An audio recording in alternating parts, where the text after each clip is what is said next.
තාම හොඳට අහගන්න. Pure Max සහ Applied Max කියලා කොටස් දෙකක් තියෙනවා කම්බයින් වල. හරි. එතකොට මේ ගාල්ල මාතර කියන දිස්ත්‍රික්ක දෙකේ විතරක් ඔයාලට ඉස්සරහට අහන්න ලැබෙයි Pure පන්ති කියලා පන්තියක්. Applied පන්ති කියලා පන්තියක්. ඔයා ගාල්ල මාතරින් පිටට ගිහිල්ලා කොළඹ නුවර කුරුණෑගල කොහේ හරි පන්තියක් දැක්කොත් Pure Applied කියලා කවදාකවත් එහෙම පන්ති නැහැ. තියෙන්නේ Combined Max කියලා පන්ති. Pure පන්තිවත් Applied පන්තිවත් කොහෙවත් නැහැ. ඒක තමයි විශේෂම කතාව. මේ ගාල්ල මාතරට වෙලා තියෙන ලොකු විපතක් තමයි මේ Pure පන්ති Applied පන්ති කියලා වෙන වෙනම පන්ති දෙකක් තියෙනවා. ඕක වෙලා තියෙන්නේ මෙහෙමයි මම අතීත කතාව කියන්නම්. 1990 ගණන් වල Max කරන දරුවෙක් විෂයන් 4ක් කරන්න ඕන. Pure Max, Applied Max, Chemistry, Physics. ඒතර රිසල්ට් 4ක් එන්නේ.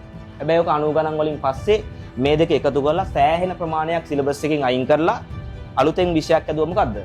Combined Max. Combined කියන විෂය තියෙන මේ දෙක එකතු කරලා තියෙන්නේ. ඒතර දැන් එන්නේ එක රිසල්ට් එකක්. හැබැයි ඒ කාලෙත් අර වෙන වෙනම පන්ති කර හිටපු ගුරුවරු මොකද කරේ? දැන් ඇප්ලයිඩ් කරපු ගුරුවරුන්ට පියෝ මතක නැහැ. එහෙම වුණාම මේ විෂයම ඉස්සරහට කරගෙන යන්න පටන් ගත්තා. එතකොට අර ළමයාට කරදරයි. ඇයි ඒ?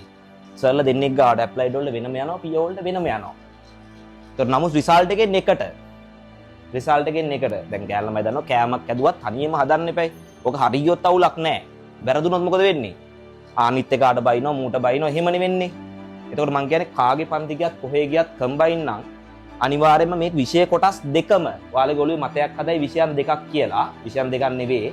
මේ විෂය කොටස් දෙකම එක්කෙනෙක් කරනවා නම් එයා ගාවට පන්ති යන එක තමයි විශේෂම දැනුවත් කිරීම. මේක මම හැම පන්තිකම ගිහිල්ලා කියනවා. හේතුව මේ ගාල් දිස්ත්‍රික්කේ ළමයි විනාශ වෙලා තිනවා මේ පියෝ වලටයි ඇප්ලයිඩ් වලටයි වෙන වෙනම පන්ති ගිහිල්ලා කාලය වැය කරලා. ඒ නිසා ඒක හොඳට ඔළුවේ තියාගන්න මැක්ස් කරන දරුවෙන්න.